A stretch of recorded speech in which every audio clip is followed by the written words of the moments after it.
예, 시황맨의 주식 이야기 오늘의 증시 브리핑 시작하겠습니다.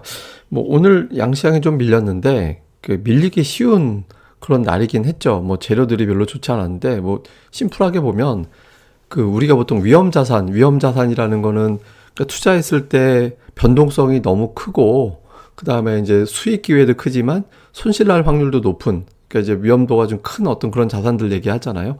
그러니까 성장주라든가 원자재라든가 이런 것들을 갖다 보통 위험 자산이라고 하는데 오늘 해외 증시 쪽에서 보면 대체로 다 약했어요.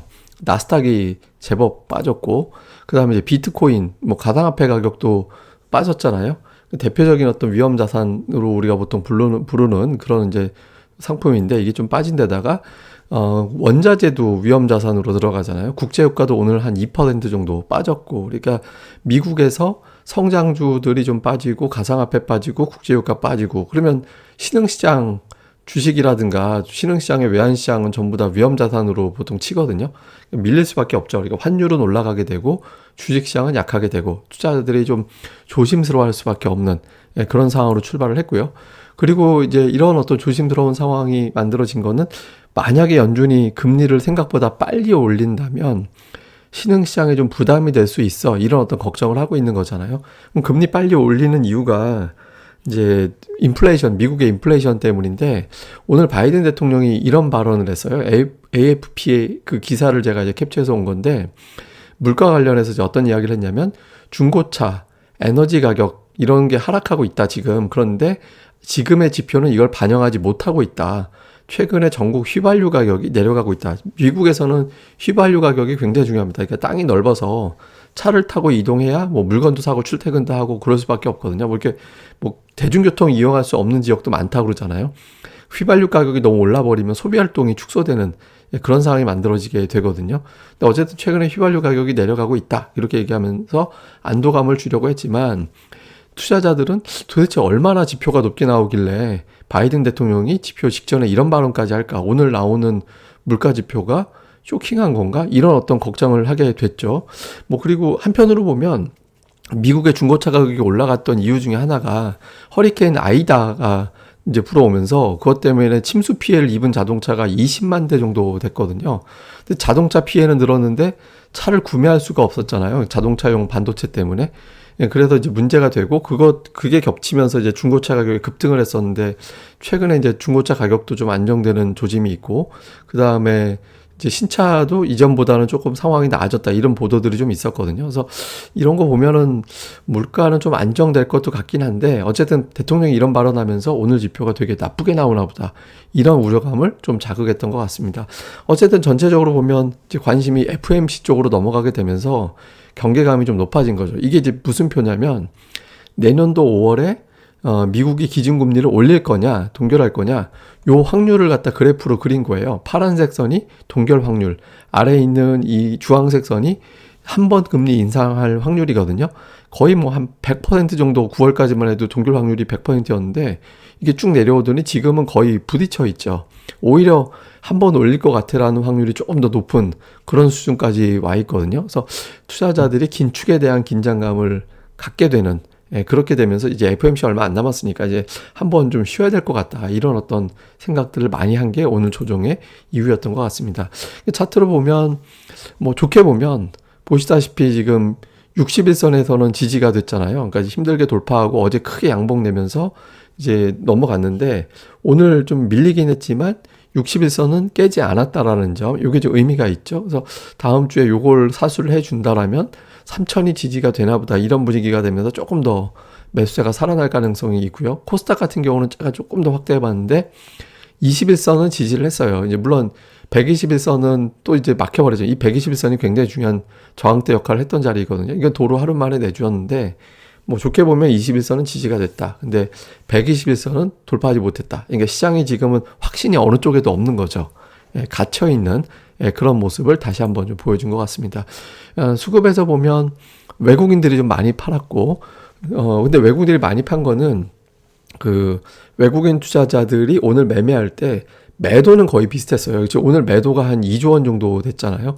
근데 외국인들이 최근 이번 주 들어서의 전체 시장에서의 매도 비중이 한 20% 중후반 정도 됐었거든요. 근데 이제 매도는 거의 그대로 나왔어요. 비중으로 치면.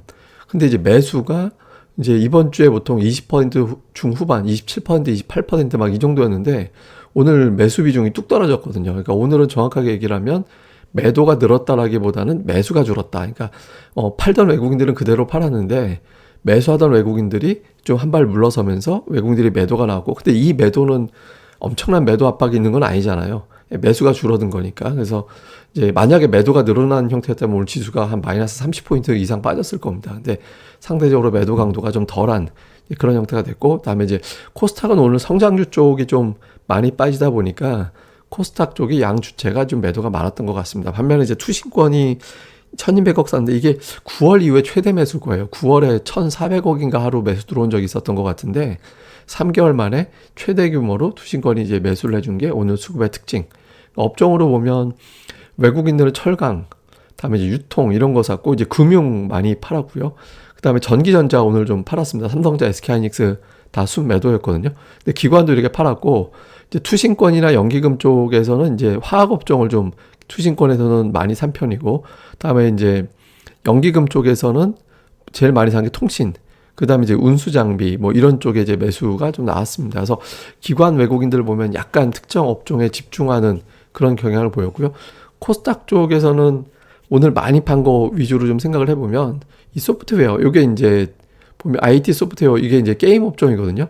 그러니까 게임 업종을 외국인들이 좀 많이 팔았고, 기관은 이제 반도체 계열로 들어갈 수 있는 기술주 쪽을 좀 많이 팔았습니다. 전체 다 매도긴 했는데 유난히 그쪽에 좀 매도가 많이 나왔고, 외국인들은 종목들별로 이제 반도체주를 좀 일부 담는, 그러니까 종목들별로 보면 오늘 좀 주가는 빠졌는데 외국인들이 반도체 담아낸 종목들이 좀 있었거든요. 그래서 다음 주에 그 종목들의 흐름은 좀 봐야 될 것 같습니다. 그래서 어쨌든 업종별로 좀 특이한 집중되는 매수가 됐든 매도가 됐든 그런 현상이 나왔다. 이렇게 보면 되겠습니다.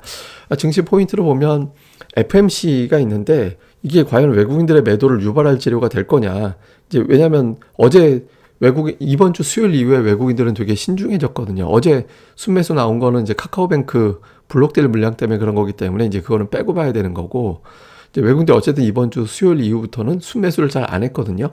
그래서 외국인들이 이게 매도로 바뀐 거냐 아니면 신중한 거냐. 제가 보기엔 지금은 신중한 걸로 보여지거든요. 그리고 뭐 미국이 긴축할 거다라는 건 누구나 알고 있는 건데, 다만 외국인들 입장에서는 예상했던 대로 갈 거냐 아니면 예상보다 셀 거냐, 요거를 좀 보고 싶어 하는 것 같아요. 근데 어쨌든 FMC가 하나의 어떤 변곡점을 만들어낼 거냐, 지금은 그냥 조심스러워하는 거지 변곡점까지는 아니지 않나, 그러니까 이런 추정이 조금 더 우세하긴 합니다. 그 다음에 하이닉스가 빠졌잖아요. 외국인들이 매도를 했고, 근데 그동안에 가장 공들여서 매수했던 그 종목이거든요. 누적해서 2조 원 정도 매수가 쌓여 있습니다. 그래서 이 종목에 대해서 외국인들이 대량 매도는 아니기 때문에 뭐 바뀌었다 이렇게 얘기할 정도는 아닌 것 같은데, 어쨌든 주포와 주도주가 바뀌면 안 되는 거기 때문에 다음 주에 하이닉스의 주가 흐름 좀 주의 깊게 볼 필요가 있고요. 그 다음에 이제 확진자주인데 지금 7,000명이 연달아 넘었잖아요. 근데 다음 주에 확진자가 정점을 치고 좀 더 이상 늘지 않는구나라는 분위기로 가느냐. 왜냐하면 여기서 늘어나면 10,000명 단위가 되기 때문에 이거는 투자자들에게 매도가 나올 수 있는 동기가 될 수 있거든요. 그래서 확진자 추이가 좀 안정이 되는지, 요거는 제가 조금 여담으로 말씀드릴 게 있는데 이건 주말에 한번 설명드리고요. 근데 지금으로서는 여기서 조금 이제 추춤거릴 수도 있겠다라는 느낌도 좀 있긴 한데, 어쨌든 다음 주에 10,000명 넘어가면 좀 시장이 충격받을 수 있습니다. 그거 좀 주의 깊게 볼 필요가 있고, 그 다음에 또 하나는 코스닥에 있는 대장주들이 3일 연속에선 잘 안 올라가요. 요즘 보면 뭐 반도체가 됐든 뭐 게임이 됐든 2차 전지가 됐든 한 이틀 오르면 연속적으로 못 올라가거든요. 근데 3일 연속 그런데 올라간다 그러면 이제 그 종목이 대장주가 되는 거예요. 현재 구도로 봐서는. 그래서 3일 연속해서 올라가는 종목군들이 등장을 하느냐. 지금 막 순환매 같이 도는데 그런 구도가 만들어지는지 요걸 좀 볼 필요가 있는 것 같습니다. 그 다음에 이제 그 오늘의 공부해 볼 만한 차트는 코스피가 2주 연속해서 올랐잖아요. 8월 이후 처음이었어요. 그러니까 8월에 2주 연속 올라간 이후에 양봉이야 있긴 했지만 이거는 하루는 빠지는 양봉이었거든요. 그러니까 2주 연속해서 올라간 건 처음이었어요. 그러니까 8월 이전에도 2주 올라간 거는 사실은 6월이 마지막이었거든요. 그러니까 하반기 7월 이후에는 2주 연속 올라간 게 2번밖에 없는데 그 중에 이제 2번이 이번에 나온 거예요. 근데 보시다시피 60주선을 돌파하지 못하고 있잖아요. 다음 주에 올라간다라는 거는 저 60주선을 넘긴다라는 게 되고, 이제 저 뭐 3천선 안착한다라는 게 되는 거거든요. 근데 제가 이제 장중에 한번 데이터를 뽑아 보니까 이런 통계가 나오더라고요. 2013년 이후에 코스피와 코스닥의 12월 3주차 흐름을 보니까 코스피는 2018년 빼고 다 올랐고 코스닥은 2014년도 이후에는 3주차에 다 올랐어요. 그러니까 다음 주가 3주차거든요. 그러니까 배당하고 양도세 매도가 좀 절정을 지나기 때문에 또 배당은 이왕 지금까지 참았으면 배당까지 받자 이런 것 때문에 그런지 몰라도 다 올랐거든요. 그러니까 다음 주에도 이 패턴이 과연 유지가 될 거냐. FMC에도 불구하고 이 패턴이 유지가 된다. 그러면은 이제 투자자들이 조금 3,000포인트 안착된다 그러면은 이제 좀 자신감을 가질 수도 있거든요. 그래서 이 조건이 되기 위해서 아까 제가 말씀드렸던 포인트들, 그러니까 확진자가 안정이 되는지, 그다음에 SK하이닉스를 외국인들이 계속해서 매수를 해나가는지, 코스닥에서는 3일 이상 올라가는 주도주가 나오는지, 이게 굉장히 중요한 포인트가 될 수 있거든요. 근데 과거 패턴은 이랬다라는 점, 그래서 저도 요런지 몰랐어요. 근데 아까 이제 좀 차트 한번 찾아보니까 이렇게 돼 있더라고요. 그래서 요 구도가 그대로 가는, 뭐 예년에 어떤 비슷한 흐름이 나오는지 아니면 어떤 이걸 깰 정도의 대단한 변수가 나오는지를 좀 볼 필요가 있겠습니다. 뭐 추가적인 내용은 제가 주간 증시 전망대 이제 방송에서 다시 한번 설명을 드리겠습니다. 예, 그럼 또 오늘 하루 잘 보내시고요. 저는 또 다음에 뵙겠습니다. 그리고 구독하기 많이 부탁드립니다. 감사합니다.